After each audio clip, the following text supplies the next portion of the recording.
दोस्तों स्वागत है आप सभी का math in magic tips YouTube channel में। फ्रेंड्स आज के इस वीडियो में हम लेके आए हैं कक्षा 10वीं वालों के लिए मैथ का ऐसे इम्पोर्टेंट वीडियो क्वेश्चन जो कि आपके मैट्रिक बोर्ड एग्जाम के लिए काफ़ी इम्पोर्टेंट है। अगर आप इस बार मैट्रिक का एग्ज़ाम देने वाले हैं तो ये वीडियो आपके लिए काफ़ी इम्पोर्टेंट है। तो चलिए फ्रेंड्स बिना समय गवाएं पहला क्वेश्चन को देख लेते हैं दोस्तों। पहला क्वेश्चन में दिया गया है यदि A X square plus B X plus C बराबर 0 के मूल समान हो तो निम्नलिखित में से कौन सा सत्य होगा। आज सभी को मालूम होगा कि कोई भी समीकरण का मूल समान होने के लिए क्या शर्त है। इसके लिए आपको चार ऑप्शन दिए जा रहे हैं। पहला ऑप्शन में दिया गया है बी स्क्वायर बराबर plus minus 4ac। Option B में दिया गया है बी स्क्वायर बराबर 4ac। ऑप्शन सी में दिया गया है बी स्क्वायर बराबर 4ac। ऑप्शन डी में दिया गया है बी स्क्वायर बराबर 4a। तो आज सभी को मालूम होगा कि हमारा वीडियो सीरीज का पहला क्वेश्चन का जवाब आज सभी को वीडियो के नीचे जाकर कमेंट बॉक्स में इसका सही जवाब लिखना होता है। तो क्वेश्चन नंबर 1 का क्या सही जवाब होगा, आप जल्दी से वीडियो के नीचे चले जाइए और कमेंट बॉक्स में इसका सही जवाब लिख सकते हैं। तो चलिए हम आप सभी को अगला क्वेश्चन दिखा देते हैं दोस्तों। अगला सवाल है कुछ में 2 में कि यदि x square plus 3x plus 12 बराबर 0 तो x का मान निम्नलिखित में से कौन सा होगा। यानी इस समीकरण को आपको सॉल्व करना होगा और इस समीकरण को आप हल करेंगे ना तो x का मान भिन्न संख्या आता है। अगर क्वेश्चन का सही जवाब फ्रैक्शन नंबर यानी भिन्न संख्या हो जाएगा। उसके बाद में अगला सवाल है कुछ में 3 में काफ़ी सिंपल कि एक वृत्त का परिमाप तथा क्षेत्रफल संख्यात्मक रूप से बराबर कर दिया जाए तो वृत्त की त्रिज्या क्या होगी। आसान भाषा में समझेंगे आपके वृत्त का परिमाप को हम लोग वृत्त का परिधि भी कहते हैं जिसका फॉर्मूला होता है 2πr। और यहाँ पे बताया गया है एवं क्षेत्रफल, तो क्षेत्रफल कितना होता है वृत्त का, तो वो होता है πr²। तो ये संख्यात्मक रूप से अगर आप सभी बराबर कर देंगे ना तो त्रिज्या यानी आर का मान क्या होगा।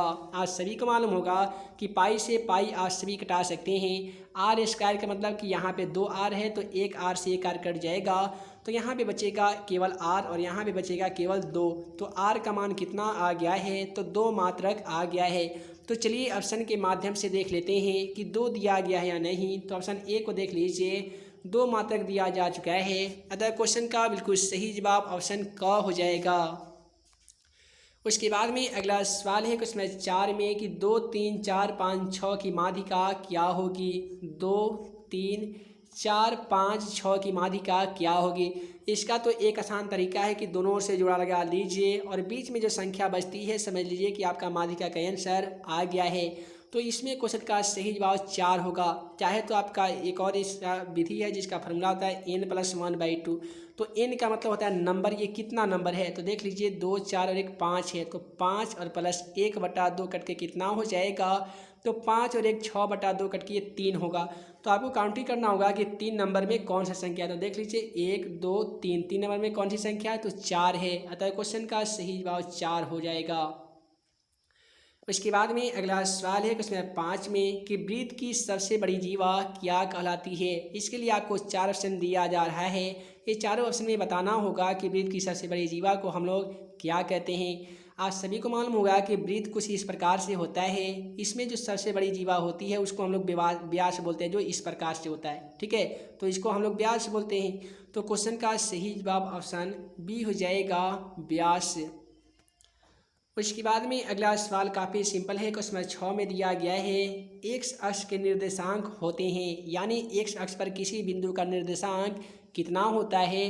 तो दोस्तों आज सभी को बता दें कि एक्स अक्ष पर किसी बिंदु का निर्देशांक x,0 होता है। वहीं पे हम लोग बात कर लेते हैं कि y अक्ष पर किसी बिंदु का निर्देशांक कितना होता है, तो 0,y होता है। तो ये दोनों क्वेश्चन का आंसर आप सभी को याद करना होगा कि एक्स अक्ष बोला जाएगा तो समझ लीजिए x,0 होगा, y अक्ष बोला जाएगा तो समझ लेना है 0,y हो जाएगा। उसके बाद में अगला सवाल है क्वेश्चन 7 में दिया गया है 2 sin 58 डिग्री बटा cos 32 डिग्री का मान क्या होगा। तो सबसे पहले आपको क्या करना होगा कि 2 sin 58 को सेम टू सेम छोड़ना होगा। 2 sin 58 डिग्री यहाँ पे दिया गया ना तो उसे हम लोग सेम टू सेम लिख दिए हैं। और cos 32 को आपको तोड़ना होगा। आप ऐसे लिखेंगे cos इंटू 90 में से 32 घटाइएगा तो कितना आएगा, 58 आएगा। तो इतना आप कर ही सकते हैं। हमने क्या किया कि 2 sin 58 को सेम टू सेम लिखा और cos 32 को हम तोड़कर लिख दिए हैं cos इंटू 90 माइनस थीटा बराबर कितना होता है, साइन थीटा होता है ना। तो थीटा का मान यहाँ पे 58 है। तो आप ऊपर वाला को सेम टू सेम लिखेंगे। ऊपर वाला कितना है, तो ऊपर वाला है साइन 58 डिग्री। और नीचे देख लीजिए cos इंटू 90 माइनस थीटा बराबर क्या होता है, तो ये साइन थीटा होता है। और थीटा का मान कितना है, तो वो 58 डिग्री है। तो आप यहाँ पे 58 डिग्री लिख सकते हैं। ज़रा ध्यान दीजिएगा, यहाँ पे साइन 58 डिग्री से साइन 58 डिग्री कट जाएगा तो हमें यहाँ पे क्या प्राप्त होगा, तो यहाँ पे केवल हमें 2 प्राप्त होगा। यानी क्वेश्चन का जो बिल्कुल सही जवाब आने वाला होगा वो 2 हो जाएगा। चलिए हम ऑप्शन के माध्यम से देख लेते हैं। तो ये दोस्तों, अगर आप क्वेश्चन नंबर 7 का ऑप्शन घ को देखें तो 2 दिया जा चुका है, अतः क्वेश्चन का सही जवाब ऑप्शन घ हो जाएगा। उसके बाद में अगला सवाल तो काफ़ी सिंपल है, किसी घटनाओं की प्रायिकताओं का योग क्या होता है। यानी किसी भी घटना के प्रायिकता का योग हमेशा क्या होता है। आज सभी को मालूम होगा कि प्रायिकता यानी प्रोबेबिलिटी से तो ऑब्जेक्टिव क्वेश्चन में 1 मार्क्स का आपके एग्जाम में निश्चित ही रहेगा। कई बार तो 2 मार्क्स में पूछ दिया जाता है, ठीक है। तो ऑब्जेक्टिव आपको प्रायिकता से 1 या 2 नंबर के रहेंगे, 1 या 2 क्वेश्चन रहेंगे जिसमें से पूछे जाते हैं कि किसी घटना की प्रायिकता का योग क्या होता है, तो 1 होता है, ठीक है। निश्चित घटना की प्रायिकता कितनी होती है, तो भी 1 होता है। अधिकतम प्रायिकता का मान कितना होता है, तो भी 1 होता है। संभव घटना की प्रायिकता का मान कितना होता है, तो भी 1 होता है। तो ये चारों पांचों टाइप से क्वेश्चन आपके मैट्रिक एग्जाम में पूछे जाते हैं कि संभावित घटना की प्रायिकता कितनी, तो 1 होगा। संभव घटना की प्रायिकता कितनी, तो 1 होगा। निश्चित घटना की प्रायिकता कितना, तो 1 होगा। अधिकतम प्रायिकता का मान कितना, तो 1 होगा। और किसी भी घटना की प्रायिकताओं का योग कितना होगा, तो 1 होगा। क्योंकि आज सभी को मालूम होगा कि प्रायिकता 1 या 1 से बढ़कर नहीं हो सकती है। प्रायिकता का जो मान होता है वो 1 होता है और 1 से छोटा होता है, ठीक है। उसके बाद में ये तो आप जान गए हैं। उसके बाद में कई बार मैट्रिक एग्जाम में ऐसे भी सवाल पूछे गए हैं कि असंभव घटना की प्रायिकता कितनी होती है। तो दोस्तों, आज सभी को बता दें कि वैसी घटना जो घटित नहीं हो सकती है यानी असंभव घटना है, उसकी प्रायिकता 0 होती है। और अनिश्चित घटना, निश्चित नहीं अनिश्चित घटना की प्रायिकता भी 0 यानी 0 होती है। तो ये क्वेश्चन का भी आंसर आप सभी को याद रखना होगा। तो चलिए हम आज सभी को क्वेश्चन नंबर 9 को दिखा देते हैं। क्वेश्चन नंबर 9 में दिया गया है, एक चर में रैखिक समीकरण का व्यापक रूप क्या होता है। काफ़ी इंपोर्टेंट सवाल है आपके मैट्रिक एग्जाम के लिए। आज सभी को बता दें कि एक चर में रैखिक समीकरण का व्यापक रूप ax + by = 0 होता है। ये एक चर में है, ठीक है। और 2 चर में क्या हो जाएंगे, तो वो हो जाएगा ax² + bx + c = 0 होता है। तो ये 2 चर में हो जाता है। कई बार तो मैट्रिक एग्जाम में 3 चर में बोल दिया जाता है, या ऐसे भी बोला जाता है कि त्रिघात समीकरण का या त्रिघात बहुपद का व्यापक रूप क्या होता है। तो वैसे स्थिति में क्या होगा, ax³ + bx² + cx + d होता है, ठीक है। तो ये तीनों क्वेश्चन आप सभी को याद रखना होगा। इसके बाद में चलिए हम आप सभी को क्वेश्चन नंबर 10 को दिखा देते हैं। क्वेश्चन नंबर 10 भी आपके मैट्रिक एग्जाम के लिए काफ़ी इंपोर्टेंट है।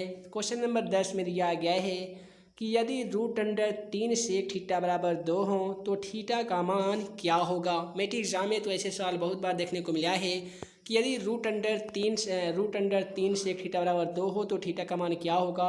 आप इसे कैसे सॉल्व करेंगे, तो आप केवल इतना लिखना है आपको। आप लिखेंगे कि सेक थीटा बराबर 2। क्या लिखिएगा आप, सेक थीटा बराबर 2।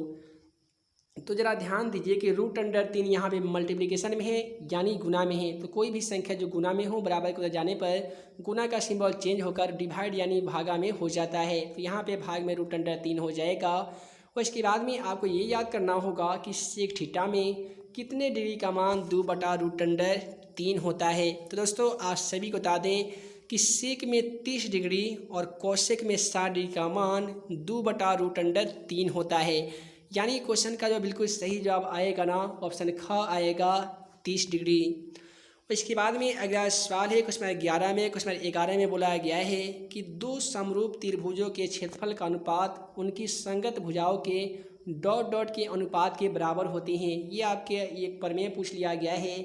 आज सभी को बताया गया है प्रमेय में कि 2 समरूप त्रिभुजों के क्षेत्रफलों का अनुपात उनकी संगत भुजाओं के वर्गों के योग के बराबर होते हैं। ध्यान रखिएगा, वर्गों के योग के बराबर होते हैं। यानी रिक्त स्थानों की पूर्ति में क्या होगा, तो वर्ग हो जाएगा, ठीक है।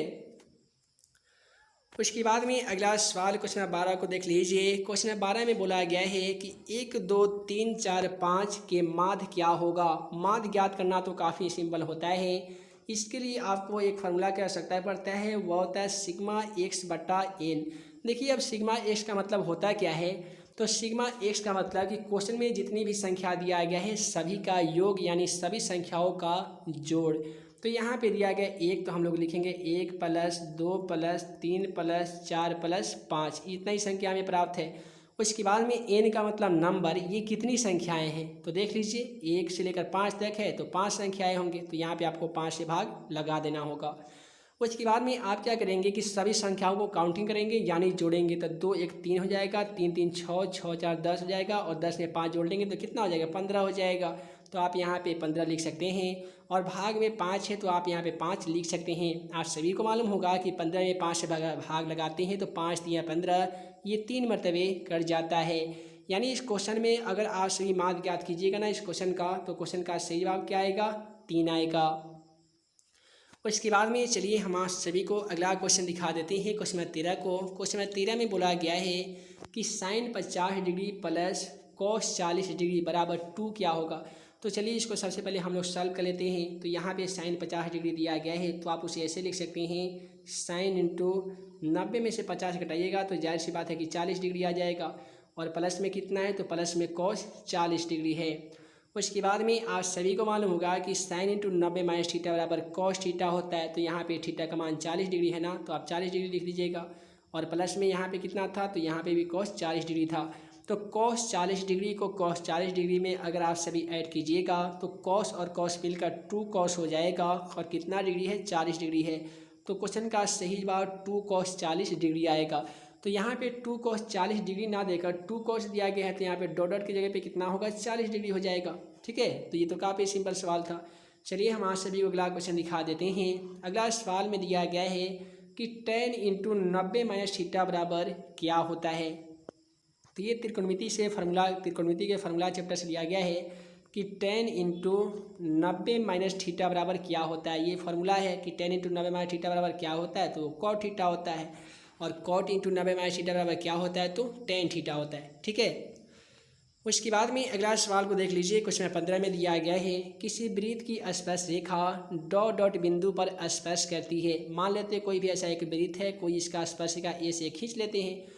तो ये जो वृत्त पर खींची गई स्पर्श रेखा है ये कितने बिंदु पर स्पर्श करती है, यानी ये कितने बिंदुओं पर छूती है। तो यहाँ पे अगर ध्यान से देखिएगा इस वृत्त पर, तो इस वृत्त पर हम ए बिंदु से एक स्पर्श रेखा खींच रहे हैं, तो एक बिंदु को टच कर रहा है यानी स्पर्श कर रहा है। एक और यहाँ से खींच देंगे तो ये भी एक ही बिंदु बना टच कर रहा है। तो क्वेश्चन का सही जवाब क्या होगा, यहाँ पे एक बिंदु हो जाएगा। ठीक है, उसके बाद में चलिए हम आप सभी को अगला क्वेश्चन नंबर 16 को दिखा देते हैं। क्वेश्चन नंबर 16 में दिया गया है कि एपी का सारवंतर धनात्मक, ऋणात्मक या डॉट डॉट हो सकता है। इस सवाल में आपसे पूछा गया है कि एपी का सारवंतर, सबसे पहले ये जान लीजिए कि सारवंतर कहते किसको हैं। तो एपी के प्रथम पद और दूसरे पद के अंतर यानी घटाव को हम लोग सारवंतर कहते हैं, जिसको हम लोग कैसे लिखते हैं, डी बराबर लिखते हैं A2 - A1, यही ना होता है सारवंतर का फार्मूला। तो यहाँ भी बोला गया है कि सारवंतर अगर आप ज्ञात करते हैं कोई भी क्वेश्चन में, तो कई बार प्लस में आंसर आता है जिसको हम लोग धनात्मक बोलते हैं, कई बार माइनस में आता है, और कई बार जीरो भी आता है। एग्जाम्पल के तौर पे आपसे बोला जाएगा कि 2,2,2 डॉट डॉट का पाँचवा पद ज्ञात कीजिए। तो ऐसे परिस्थिति में क्या कीजिएगा, डी ज्ञात कीजिएगा। तो फार्मूला होता है A2 - A1, तो A2 का मान देखेंगे आप तो 2 मिलेगा, A1 का मान भी 2 मिलेगा, तो 2 में से 2 हटा लीजिएगा तो 0 आएगा। ठीक है, तो यहाँ पे क्या होगा, यहाँ पे शून्य हो जाएगा। कहने का मतलब कि डी हम लोग याद करते हैं तो कई बार धनात्मक आंसर आता है, कई बार ऋणात्मक आता है, और कई परिस्थितियों में शून्य भी आता है यानी 0 भी आ जाता है। इसलिए क्वेश्चन का सही जवाब वहाँ पे शून्य हो जाएगा। उसके बाद में अगला सवाल है क्वेश्चन 17 में। क्वेश्चन 17 तो काफ़ी सिंपल दिया गया है कि एक रैखिक समीकरण का आलेख क्या होता है। तो रैखिक समीकरण का जो आलेख होता है यानी ग्राफ होता है ना, वो एक सरल रेखा होता है। ठीक है, एक सरल रेखा होती है, ये आप सभी को हमेशा याद रखना होगा कि रैखिक समीकरण का आलेख यानी ग्राफ सरल रेखा में होता है। उसके बाद में अगला क्वेश्चन तो काफ़ी सिंपल है, उम्मीद है कि आप सभी को याद भी होगा। क्वेश्चन में बोला गया है कि B² - 4AC co dot dot कहते हैं, यानी B² - 4AC को कौन सा फॉर्मूला कहते हैं। तो आप सभी को मालूम होगा कि B² - 4AC, ठीक है, ये D बराबर होता है, जिसे हम लोग विविक्तर कहते हैं। तो विविक्तर ज्ञात करने के लिए हम लोग यही फार्मूला करना यूज़ करते हैं। तो क्वेश्चन का सही जवाब क्या होगा, 18 हो जाएगा। सॉरी 18 का ये क्या होगा, विविक्तर हो जाएगा। अगला सवाल को देख लीजिए, क्वेश्चन 19 में दिया गया है, वह समीकरण जिसका कोई हल नहीं होता है उसे हम लोग क्या कहते हैं। आज सभी को मालूम होगा कि एक ऐसा समीकरण जिसका कोई ना कोई हल होता है, कोई हल ना हो, यानी कोई ऐसा समीकरण है जिसका हल होता ही नहीं है, उसे हम लोग असंगत समीकरण कहते हैं। तो क्वेश्चन का सही जवाब असंगत हो जाएगा। उसके बाद में अगला सवाल में आपसे फार्मूला पूछा गया है कि अर्धगोला का संपूर्ण पृष्ठ का क्षेत्रफल क्या होता है। आज सभी को बता दें कि अर्धगोला का संपूर्ण पृष्ठ का क्षेत्रफल 3πr² होता है। कई बार मैट्रिक एग्जाम में अर्धगोला की जगह पे गोला पूछ लिया जाता है, तो वैसे परिस्थिति में क्वेश्चन का सही जवाब 4πr² हो जाएगा। ठीक है, तो उम्मीद है कि आज सभी को 1 से लेकर 20 तक के ऑब्जेक्टिव क्वेश्चन का सॉल्यूशन में आपको कोई दिक्कत नहीं हुआ होगा। तो चलिए हम आज सभी को अगला क्वेश्चन दिखा देते हैं। दोस्तों, अगला सवाल कुछ मजदूर में दिया गया है, निम्नलिखित में कौन सी आभास संख्या है। आज सभी को बता दें कि आभास संख्या वैसे संख्या को हम लोग कहते हैं जिसमें स्वयं तथा एक से भाग लगती है। वैसे सभी संख्याओं को हम लोग आभास संख्या के नाम से जानते हैं।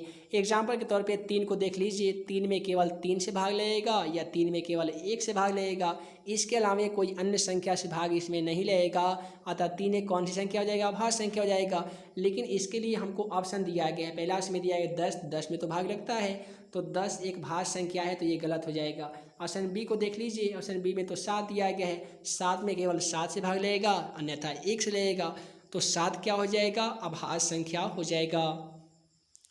इसके बाद में अगला सवाल है क्वेश्चन 3 में। क्वेश्चन 3 में तो काफ़ी सिंपल क्वेश्चन दिया गया है। क्वेश्चन 3 में बोला गया है कि x² - 5x + 6 का शून्य क्या होगा। तो इसका हमें शून्य ज्ञात करना है। शून्य ज्ञात करने के लिए इसका हमें गुणनखंड विधि से मूल ज्ञात करना होगा। गुणनखंड विधि से कैसे हल करेंगे, तो क्या करेंगे, फर्स्ट में लास्ट से गुना कर देंगे और बीच वाला तोड़ के उतना ला देंगे। तो x² का गुणांक कुछ भी नहीं दिया गया, तो हम 1 मानेंगे। यहाँ पे +6 दिया गया है, तो 1 में अगर आप 6 से गुना कीजिएगा तो 6 आएगा, और बीच में -5 दिया गया है। तो -5 को ऐसे दो संख्या में बांटना है हमें कि गुना करेंगे तो +6 आना चाहिए, और जोड़ेंगे या घटाएंगे तो -5 आ जाना चाहिए। तो वैसे स्थिति में हम लेंगे -2 और -3 लेंगे। अब देख लीजिए, -2 और -3 मिल के -5 भी हो जाएगा, और दोनों में गुना करेंगे तो माइनस माइनस कट जाएगा, तो 3 दूनी 6 भी आ जाएगा। ठीक है, तो काफ़ी सिंपल है। तो हम क्या करेंगे कि लिखेंगे x² और माइनस, यहाँ पे हम क्या करेंगे कि 2x और माइनस में लिखेंगे 3x। 3 दूनी 6 भी हो जाएगा, -3 और -2 मिलकर -5 भी हो जाएगा, और +6 को सेम टू सेम लिखेंगे। दोनों में हमारा x कमन मिल रहा है, तो x को हम कमन कर लेंगे, तो यहाँ पे बचेगा x² में से x कमन कर लिया गया है, तो यहाँ पे केवल x बचा होगा, माइनस x तो कमन कर लिया गया है, तो यहाँ पे केवल 2 बचेगा, और -3 को इधर से हम लोग कमन कर लेंगे, तो -3 को कमन कर लिए हैं, तो केवल यहाँ पे x बचा है, और प्लस माइनस मिलकर माइनस हो जाएगा। आज सभी को बता दें कि 6 में 3 से भाग लगा दीजिएगा तो कितना होगा, 3 दूनी 6 हो जाएगा, यानी 2 होगा। तो ये दोनों को आपको एक साथ लिखना होगा। आप ऐसे लिखेंगे x - 3 = 0। ठीक है, तो x बराबर क्या हो जाएगा, तो ये +3 हो जाएगा, क्योंकि इधर माइनस है, बराबर को जाने पे प्लस हो जाएगा। उसी प्रकार से ये दोनों तो इक्वल है, दोनों उभयनिष्ठ है, दोनों में से कोई एक लेना होगा। x - 2 बराबर अगर आप 0 लिखते हैं ना, तो x बराबर क्या लिखेंगे आप सभी को मालूम होगा, कोई भी संख्या अगर इधर माइनस में दिया गया है, बराबर को जाने पे वो प्लस में हो जाएगा। यहाँ पे x - 2 बराबर 0 दिया गया है, तो x बराबर क्या हो जाएगा, 2 हो जाएगा। यानी क्वेश्चन का जो बिल्कुल सही जवाब आने वाला होगा वो 3,2 होगा। क्या होगा, 3,2 होगा। चलिए इसका ऑप्शन के माध्यम से देख लेते हैं कि 3,2 दिया जा चुका है या नहीं। तो अगर आप क्वेश्चन नंबर 3 का ऑप्शन डी को देखें तो 3,2 दिया जा चुका है, अतः क्वेश्चन का बिल्कुल सही जवाब ऑप्शन डी हो जाएगा। तो चलिए हम आज सभी को अगला क्वेश्चन दिखा देते हैं। दोस्तों, अगला सवाल है क्वेश्चन 4 में कि यदि बहुपद x² - x + 1 के शून्य कि यहाँ पे अल्फ़ा बीटा होगा। ठीक है, अल्फ़ा बीटा है, तो 1/α + 1/बीटा का मान क्या होगा। तो 1/α और 1/बीटा का मान ज्ञात करने के लिए आपको लिखना होगा कि 1/α प्लस में लिखेंगे आप 1/बीटा। आज सभी को मालूम होगा कि अल्फ़ा बीटा कैल्शियम लेने पे क्या हो जाता है, तो अल्फ़ा × बीटा हो जाता है, ऊपर हो जाता है अल्फ़ा + बीटा। आज सभी को बता दें कि अल्फ़ा + बीटा का एक फार्मूला होता है -b/a, अल्फ़ा × बीटा का फार्मूला होता है c/a। तो a से a कटा दीजिएगा, तो यहाँ पे ऊपर बचेगा -b और नीचे बचेगा c, तो यहाँ पे आप c लिख सकते हैं। उसके बाद में ज़रा ध्यान दीजिएगा, बी का मान आप इसमें देख लीजिए, बी का मान -x है, तो -x का मतलब x के पास तो कोई गुणांक है नहीं, तो आप 1 मानेंगे। तो फार्मूला में भी माइनस था और वहाँ पे भी माइनस है, तो माइनस और माइनस मिलकर यहाँ पे +1 लिख सकते हैं। उसके बाद में आपको चाहिए c का मान, तो c का मान भी 1 दिया गया था, तो आप यहाँ पे 1 लिखिएगा। 1 से 1 को घटा दीजिएगा तो क्वेश्चन का कितना सही आएगा, 1 आएगा। चलिए ऑप्शन के माध्यम से देख लेते हैं। तो क्वेश्चन नंबर 4 का ऑप्शन बी में दिया जा चुका है 1, अतः क्वेश्चन का बिल्कुल सही जवाब हो जाएगा।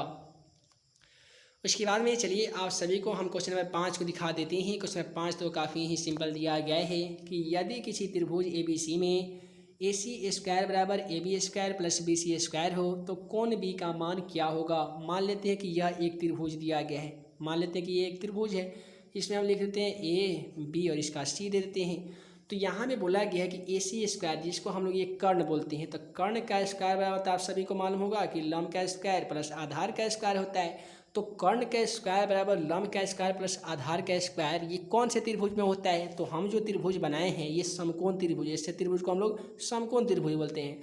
और आज सभी को मालूम होगा कि समकोण त्रिभुज का ये जो कोण होता है, कोण बी होता है, वो 90 डिग्री का होता है, यानी समकोण होता ही 90 डिग्री का है। तो आपसे सवाल में पूछा गया है कि यदि कर्ण का स्क्वायर बराबर लंब का स्क्वायर प्लस आधार का स्क्वायर हो तो कोण बी का मान क्या होगा। तो कोण बी का मान कितना होगा, 90 डिग्री होगा, यानी 90 डिग्री होगा। चलिए ऑप्शन के माध्यम से देख लेते हैं। तो ऑप्शन डी में 90 डिग्री दिया जा चुका है, अतः क्वेश्चन का सही जवाब ऑप्शन डी हो जाएगा।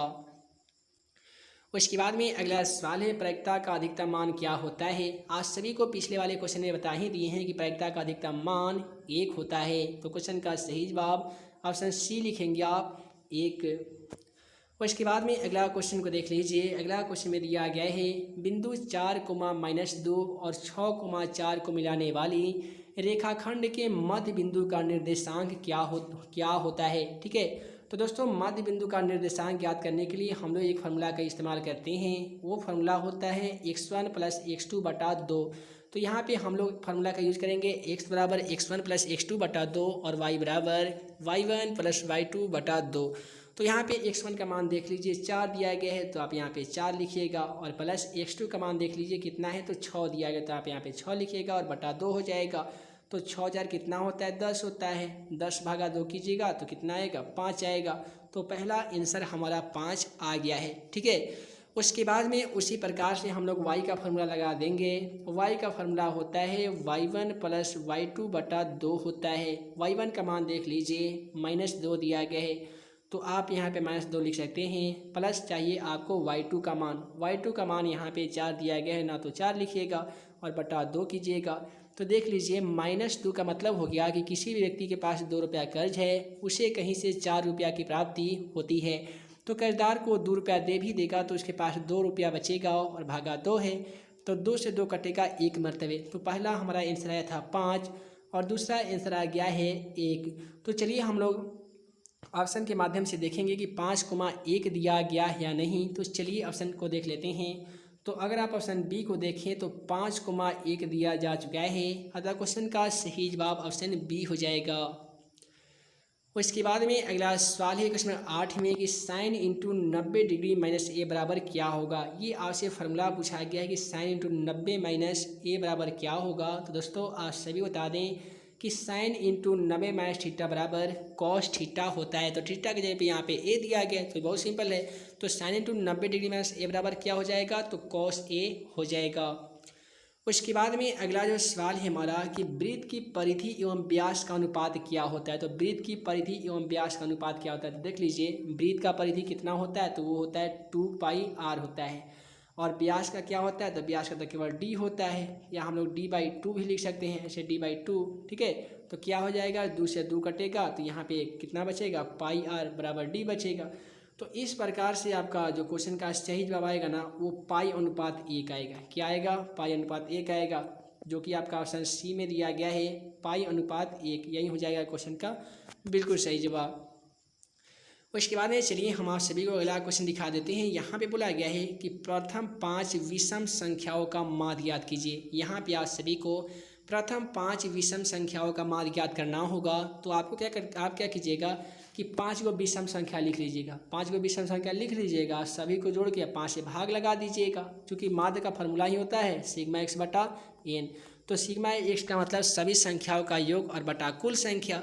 तो सिग्मा एक्स में 5 विषम संख्याओं को लिख लेना है आपको, सभी को जोड़ के 5 से भाग लगा देना है। इसके लिए आपको 4 ऑप्शन मिलता है। पहला ऑप्शन में दिया गया 6, 4, 5, 8। तो जल्दी से इसको हल करके इसका आंसर देख लीजिए। चारों ऑप्शन में से आपका एक आंसर सही आ जाएगा। तो किसका ये क्वेश्चन का आंसर कौन सबसे पहले बना के देता है उसका नाम अगले वीडियो में बता दिया जाएगा। तो जल्दी से कॉपी पे इसको सॉल्व कर लीजिए। चारों ऑप्शन में से एक सही जवाब आ जाएगा। आप जल्दी से फटाक से इसका कमेंट बॉक्स में जाके इसका आंसर लिख सकते हैं। तो उम्मीद है कि आप सभी को इस वीडियो के माध्यम से जितना भी ऑब्जेक्टिव क्वेश्चन का सलूशन बता दिए हैं वो सभी समझ में आ गया होगा। आगे आने वाली हर वीडियो का नोटिफिकेशन पाने के लिए आप मैथ इन मैजिक टिप्स नामक चैनल को सब्सक्राइब कर लीजिए, ताकि आपकी जो मैट्रिक एग्जाम की तैयारी है और काफ़ी मजबूत हो सके। आज सभी को मालूम होगा कि हम लोग आने वाले मैट्रिक एग्जाम के लिए सभी स्टेट का इंपॉर्टेंट ऑब्जेक्टिव के साथ सब्जेक्टिव क्वेश्चन का तैयारी कर रहे हैं और साथ ही आप सभी को पीडीएफ भी प्रदान कर रहे हैं। जो भी स्टूडेंट को अभी तक पीडीएफ प्रदान नहीं किया गया है वो जल्दी से वीडियो के डिस्क्रिप्शन में चले जाइए। वहाँ पे आप सभी को मैथ इन मैजिक टिप्स द्वारा निर्मित एक मोबाइल ऐप को इंस्टॉल करना होगा।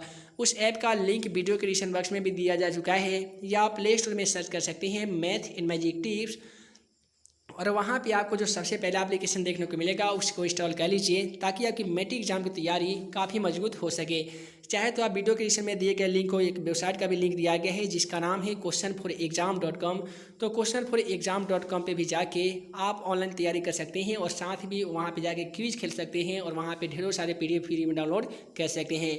आप ऐप को इंस्टॉल कर लीजिए। वहाँ पे व्हाट्सअप नंबर भी हमारा मिल जाएगा। कोई भी ऐसा डाउट हो तो वहाँ पे कॉल भी कर सकते हैं और व्हाट्सअप पे मैसेज करने के द्वारा सभी प्रॉब्लम को, सभी डाउट का क्लियर भी कर सकते हैं। तो ये दोस्तों, मैं मुक्तमन अंसारी जल्द मिलूंगा अगले वीडियो में नए वीवीआई क्वेश्चन के साथ। तब तक के लिए वीडियो देखने के लिए बहुत बहुत धन्यवाद।